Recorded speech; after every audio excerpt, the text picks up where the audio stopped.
রাজনাথ সিংজিকে এই বঙ্কিমচন্দ্রের মাটিতে বঙ্কিমচন্দ্রের প্রতিকৃতি দিয়ে আমাদের জেলা সভাপতি তথা আমাদের 7 জন ক্যান্ডিডেট সকলে সম্বর্ধনা দিচ্ছেন। সকলে সম্বর্ধনা জানাচ্ছেন মাননীয় শ্রী রাজনাথ সিংজি মহাশয়কে। সকলে হাততালি দিয়ে সম্বর্ধনা জানান। তৎসহ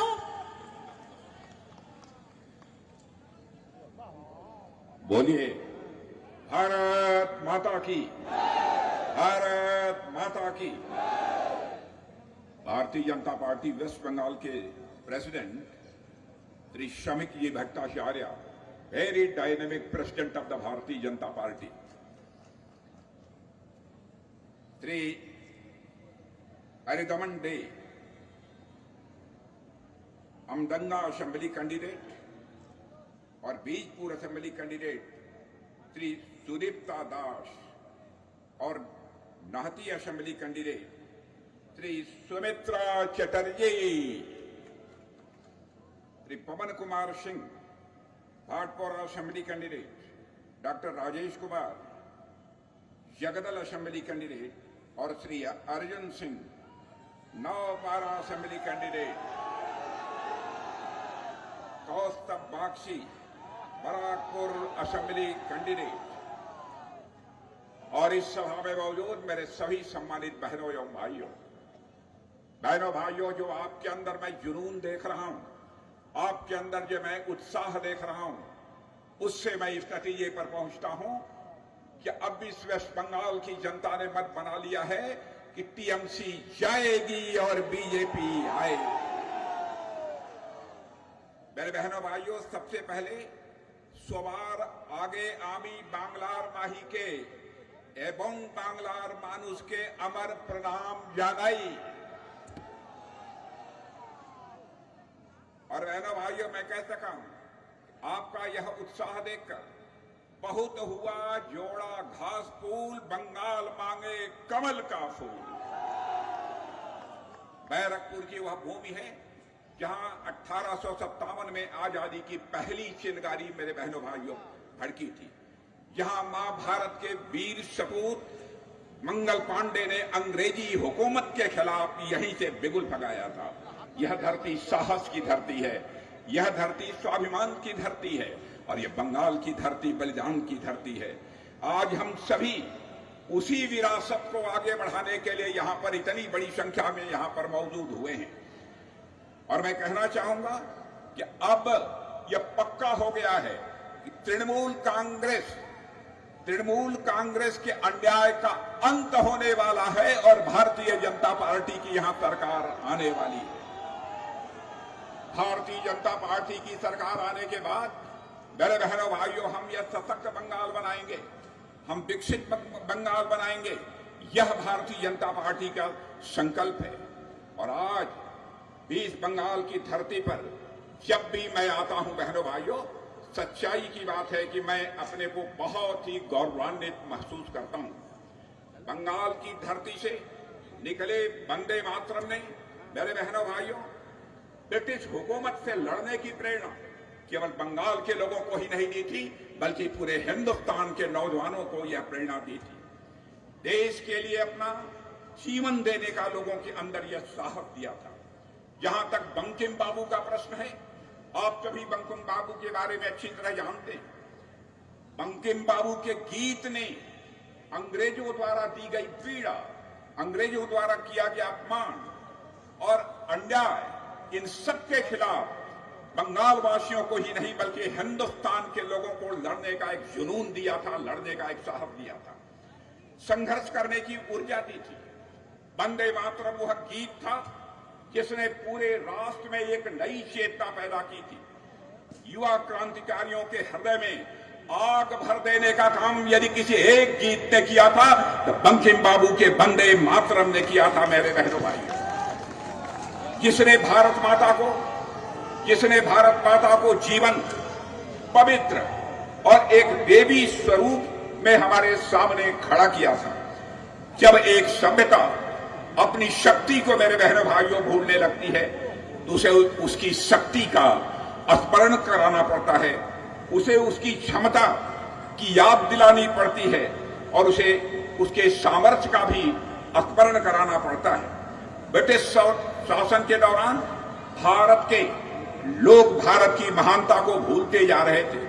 बंकिम बाबू के वंदे मातरम के उद्घोष से पूरे राष्ट्र में बंकिम बाबू ने यह लोगों को स्मरण कराया कि भारत वास्तव में कितना महान था, भारत कितना महान है और भारत कितना महान हो सकता है, यह याद दिलाने का काम यदि किसी ने दिया तो बंकिम बाबू ने किया था।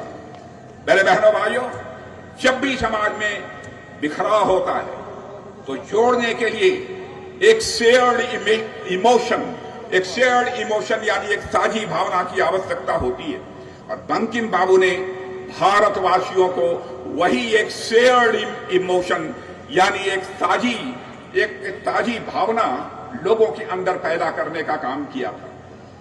बंकिम बाबू ने वंदे मातरम गीत से, मेरे बहनों भाइयों, भारत के भूगोल को उठाकर उन्होंने भाव बना दिया था। जब देश अंधकार में डूबा हो तब कुछ लोग दीप जलाते हैं, लेकिन बंकिम बाबू ने दीप नहीं बल्कि पूरे हिंदुस्तान में क्रांति की मशाल जगाने का काम किया था बंकिम बाबू ने। मेरे दोस्तों, बंकिम बाबू ने वंदे मातरम के रूप में केवल हमें कुछ शब्द ही नहीं दिए थे, बल्कि उन्होंने एक खोई हुई सभ्यता को उसकी पहचान दिलाने का काम किया था। बंकिम बाबू ने भारत के लोगों को याद दिलाया था कि हम सभी भारत माता की संतानें हैं। बंकिम बाबू ने भारत को स्वराज और स्वधर्म का मूल्य दिया था, लोगों को समझाया था स्वराज और स्वधर्म की कीमत क्या होती है। बंकिम बाबू ने उत्तर से दक्षिण और पूरब से लेकर पश्चिम तक इस वंदे मातरम गीत के माध्यम से पूरे भारत के लोगों को एक सूत्र में बांधने का काम किया था। मेरे बहनों भाइयों, बंकिम बाबू ने जो कुछ भी लिखा वह केवल एक शब्द नहीं लिखे, उन्होंने एक ऐसी चेतना जगाई जिसने भारतवासियों को एक साहस दिया था।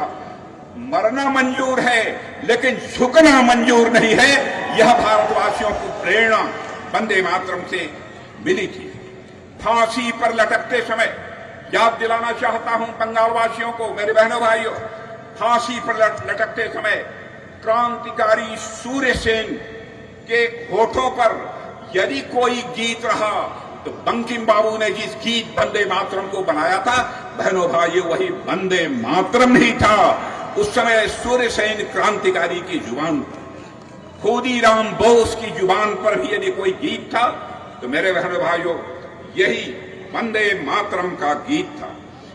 इसलिए मैं कहना चाहता हूं, तथाकथित सेकुलर लोगों ने इस वंदे मातरम को खंडित कर दिया। वंदे मातरम यदि गाया जाता था तो वंदे मातरम केवल आधा अधूरा गाया जाता था। लंबे समय तक बंकिम बाबू और वंदे मातरम के साथ इस हिंदुस्तान में अन्याय किया गया है। बहनों भाइयों, बराबर तृणमूल कांग्रेस ने और यहां के कम्युनिस्ट पार्टी के लोगों ने बराबर हमेशा बंकिम बाबू की लिगेसी की अनदेखी की है, लेकिन मैं दावे के साथ कह सकता हूं, दुनिया की कोई ताकत इसे चैलेंज नहीं कर सकती है कि प्रधानमंत्री मोदी जी ने पहली बार बंकिम बाबू की लिगेसी को और वंदे मातरम को इस हिंदुस्तान में उचित सम्मान दिलाने का काम किया है। पहले वंदे मातरम आधा अधूरा गाया जाता था, लेकिन अब वंदे मातरम भी गाया जाता है पूरा का पूरा। वंदे मातरम गाने के बाद ही तब फिर जनगण मन, यह राष्ट्र गीत गाया जाता है। बहनों भाई, यह भारत के प्रति जो एक स्वाभिमान की भावना है, स्वाभाविक रूप से उसकी एक झलक मिलती है। और इतना ही नहीं, हमारा संकल्प है, बना दीजिए यहां पर सरकार भारतीय जनता पार्टी का। बंकिम बाबू का जो घर है मेरे बहनों भाइयों, उसको भारतीय जनता पार्टी की सरकार एक पर्यटन स्थल के रूप में बनाएगी, जिस पर्यटन स्थल को देखने के लिए केवल भारत के कोने कोने से लोग नहीं आएंगे, बल्कि सारी दुनिया से लोग वो बंकिम बाबू का जो घर पर्यटन स्थल बनेगा उसको देखने आएंगे। मेरे बहनों भाइयों, बंकिम सिंह चट्टोपाध्याय के वंशज को अपना एमएलए बनाने का अवसर मिला है। बंकिम बाबू के वंशज को अपना एमएलए बनाने का अवसर मिला है मेरे बहन भाइयों। इसलिए मैं आप सबसे कहना चाहता हूं, इस पश्चिमी बंगाल की धरती पर पश्चिमी बंगाल की मां की कोख से पैदा हुए बंकिम बाबू ने भारत को एक नई चेतना दी है, भारत को एक नई जागृति देने का काम किया है बहनों भाइयों। इसीलिए भारतीय जनता पार्टी ने सोचा कि उनका वंशज, उनके परिवार का कोई न कोई सदस्य भारतीय जनता पार्टी का कैंडिडेट बनना चाहिए। इसीलिए हम लोगों ने इन्हें चुनाव के मैदान में उतारा। मैं याद दिलाना चाहता हूं आपको, महान भक्त गोपाल कृष्ण गोखले, उन्होंने यह कहा था, भारत के अंदर वह ताकत है, भारत के अंदर वह ऊर्जा है कि भारत जो कल सोचने वाला होता है, बंगाल पहले ही सोच लेता है। बंगाल की यह सबसे बड़ी अहमियत की जानकारी लोगों को उन्होंने दी थी। यहां के लोग, चाहे कला हो, चाहे शिक्षा हो, चाहे संस्कृति हो, चाहे साहित्य हो, हर क्षेत्र में हिंदुस्तान में किसी राज्य के लोग यदि आगे रहे हैं, पश्चिमी बंगाल के लोग रहे हैं बहनों भाई। इसी बंगाल ने सत्येंद्रनाथ बोस, जगदीश चंद्र बसु, अमल कुमार राय जैसे महान वैज्ञानिक पैदा किए हैं इसी बंगाल की धरती ने। और इतना ही नहीं, सारे देश में उद्योग, इन्वेस्टमेंट, पूरा देश आगे जा रहा है। लेकिन यदि कोई एक राज्य इन्वेस्टमेंट के मामले में आगे नहीं जा पा रहा है, निवेश के मामले में आगे नहीं जा पा रहा है, तो केवल और केवल पश्चिमी बंगाल है मेरे बहन भाइयों। क्योंकि यहां पर टीएमसी की सरकार है, यहां की मुख्यमंत्री यहां पर इन्वेस्टमेंट होने नहीं देती। सारा देश इंडस्ट्रीज के मामले में, इन्वेस्टमेंट के मामले में आगे बढ़ता जा रहा है, लेकिन यहां जो इंडस्ट्रीज थी, वह इंडस्ट्रीज भी बाहर जा रही हैं। और यहां जिन लोगों ने कभी सोचा था कि हम बंगाल की धरती पर निवेश करेंगे, इन्वेस्टमेंट करेंगे, वह भी अब बंगाल की धरती पर टीएमसी की सरकार रहने के कारण यहां पर इन्वेस्टमेंट करने की हिम्मत नहीं जुटा रहा है। ममता